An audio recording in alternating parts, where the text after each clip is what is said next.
Today we're making a twist on a classic meatloaf. This isn't just any old meatloaf though. We're making smoked meatloaf. Even if you're not a huge fan of meatloaf like I wasn't, try it smoked.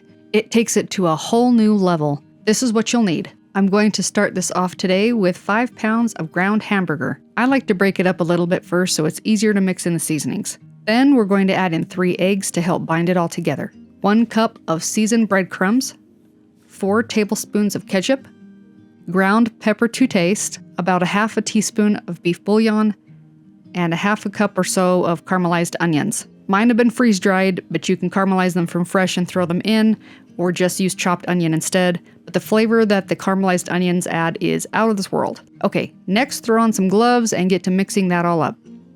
You want to make sure that it's all incorporated well, but don't overmix your meat or it's going to end up really tough.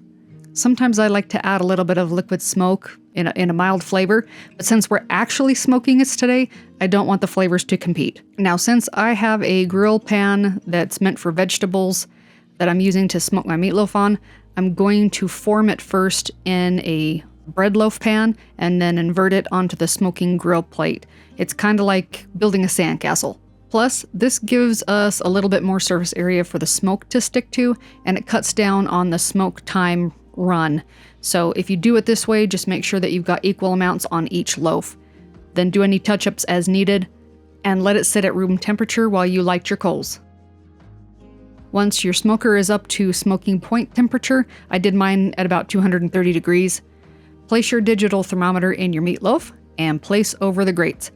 I'm smoking with a mix of oak, hickory, and pecan wood. Once it reaches an internal temperature of 160 degrees, remove it from the smoker, cover with foil, and allow to rest while you make the glaze. For this, you'll need 4 tablespoons of brown sugar, 4 tablespoons of apple cider vinegar, and 2/3 cup ketchup.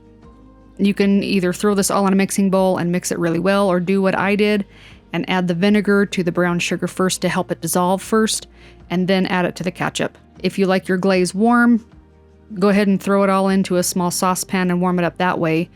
And just as an FYI, I usually end up doubling this sauce because it's just really that good and it's super easy to make and adjust to your liking. All right, let's see how we did. We got a great smoke ring going on. I'm gonna top it with some of that beautiful zesty sauce and dig in. Perfection. Let me know in the comments if you try this and how yours turned out. Don't forget to hit the subscribe button and turn on your notifications for new food recipes just like this one. See you next time.